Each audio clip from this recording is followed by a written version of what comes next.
السلام عليكم ورحمة الله وبركاته، أهلا بيكم في كل شيء وليه حل، أنت عليك المشكلة وإحنا علينا الحل، يلا بينا نبدأ حلقة النهاردة.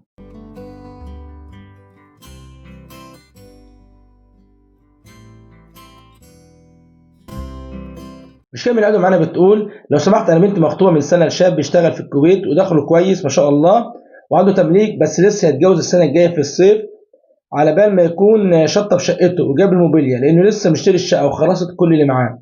دلوقتي لما كان هناك كانت بتقول له على حاجات زي لبس من شي ان وحاجات تجميل، يعني كانت كل ما بتشوف حاجه عاوزاها على المواقع كانت تقول له اشتريها لي، وكانت لما بتحس انها تقلت عليه كانت بتقول له احتفظ بالفواتير وانا هبقى حاسبك عشان ما تحسش انه ايه تقلت عليه.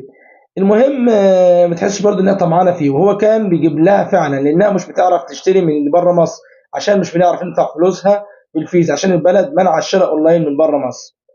وهو دلوقتي نزل اجازته وجاب لها حاجتها فعلا، واتفاجئنا انه فعلا جايب لها بفواتير وعاوز منها 23,000 جنيه حساب الحاجات دي. هي والله افتكرته بيهزر لكن هو طلع بيتكلم جد وعاوز الفلوس طبعا.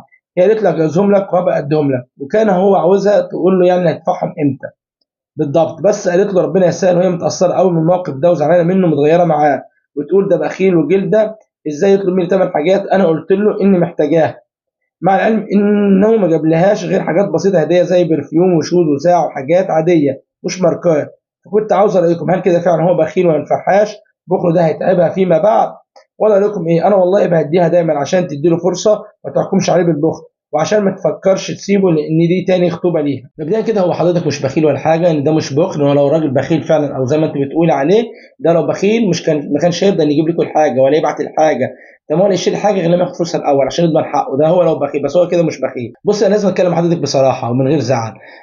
مبدئيا الغلط كله من عندكم انتوا، يعني بصراحه من اول القصه لاخرها الراجل ما اخطاش في حاجه والراجل مش بخيل ولا حاجه، الغلط من عندكم انتوا دوت بالنسبه ايه للجزئيه دي. وانت بتقولي مثلا ايه انت بنتك اضطرت تقول له هات وابقى حاسبك وهات الفواتير عشان حاسبك عليها عشان خاطر ما تحسش انها طمعانه فيه وكده، طب ما هي كده فعلا طمعانه فيه، كده اثبتت بدون اي مجال للشك ان هي طمعانه فيه، ما ده كده هي طمعانه فيه فعلا. ابسط حاجه اقولها لك هم حاجتين، اول حاجه هو مش مطالب يجيب لها اي حاجه، دي خطيبته مش مراته، لو مراته نقول له ماشي ملزمه منه، لكن دي خطيبته تمام.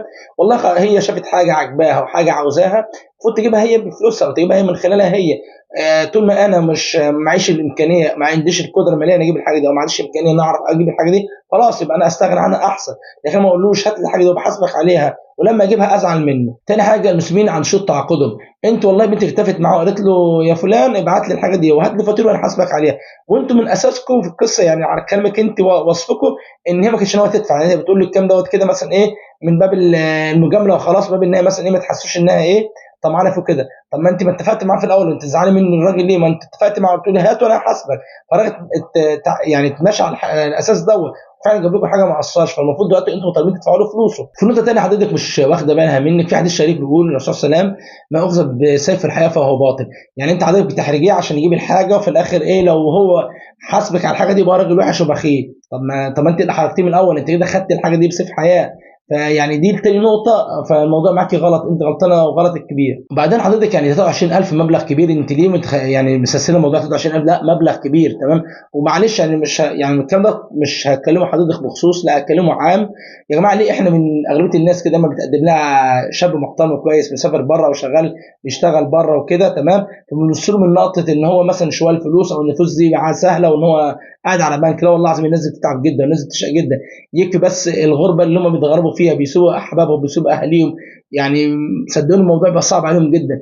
اي حد بره بيسافر بياخد فلوس كويسه، بس بياخد فلوس كويسه عشان خاطر بيقدم تنازلات كتيره، انت حضرتك قاعده مش حاسه هو ايه اللي دفعه من عمره، ايه اللي دفعه من راحته، ايه اللي دفعه من شقاه عشان خاطر مثلا يبقى مستواه المادي كويس او يبقى معاه فلوس، انه عارف انه قاعد في البلد للاسف الاوضاع الحاليه مش هتساعده، مش قادر انه يتجوز يفتح بيت، فالانسان زي ده احنا نشجعه مش نطمع فيه او نبص على فلوس ونقول معاه فلوس ومش معاه فلوس. الخلاصه والله يعني انتوا لكمش اي وجه حق ان انتوا تزعلوا والراجل ده ياخد فلوسه تمام، ان انتوا كده صراحه فعلا فعلا طمعانين في الراجل، فالراجل ده لازم ياخد كل فلوسه. حضرتك لو حطيتي مثلا خطيب بنتك دوت مكان ابنك وبيحصل معاه حاجه زي كده، انت مستحيل تقبلي بكده او توافق بحاجه زي كده. وصراحه من غير زعل، يعني لو خطيب بنتك دوت ساب وفشلك او بنتك فشكت، فصراحه يعني ربنا ينجد الراجل دوت من الطمع اللي انتوا فيه، وفكركم يا جماعه فكركم غلط، رجع الراجل فلوسه خاص كامل، الراجل ده يرجع له فلوسه، والله شوف بنتك اللي مريحه تعمله، بس هو الراجل ما اخطاش في اي حاجه، وانتوا صراحه يعني ربنا يهدي لكم حالكم ويصلح لكم حالكم يا رب.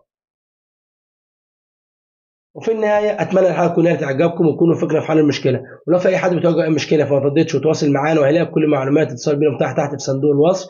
تواصل معانا واحنا ان شاء الله نحاول نساعده في اقرب وقت. وكذلك ما ننساش اللايك، اللايك دوت اهم وافضل حاجه ممكن تقدمها صانع المحتوى عشان يستمر في المحتوى اللي بيقدمه او يطور منه، وكذلك الشير وكذلك الاشتراك في القناه عشان نقدر نوصل ناس اكتر ونساعد ناس اكتر. وفي النهايه ما تنساش اخواننا في غزه وفلسطين ولبنان بالدعاء ومحاوله نشر الروايه السرديه الفلسطينيه في كل مكان. وطبعا المقاطعه يا جماعه سلاح مهم جدا، اللي ما قاطعش يقاطع واللي مقاطع يكمل مقاطعته ويحولها من القطع الاستغناء. باذن الله ربنا ينصرهم. دمتم في ود ولقاء في حلقه جديده، والسلام عليكم ورحمه الله وبركاته.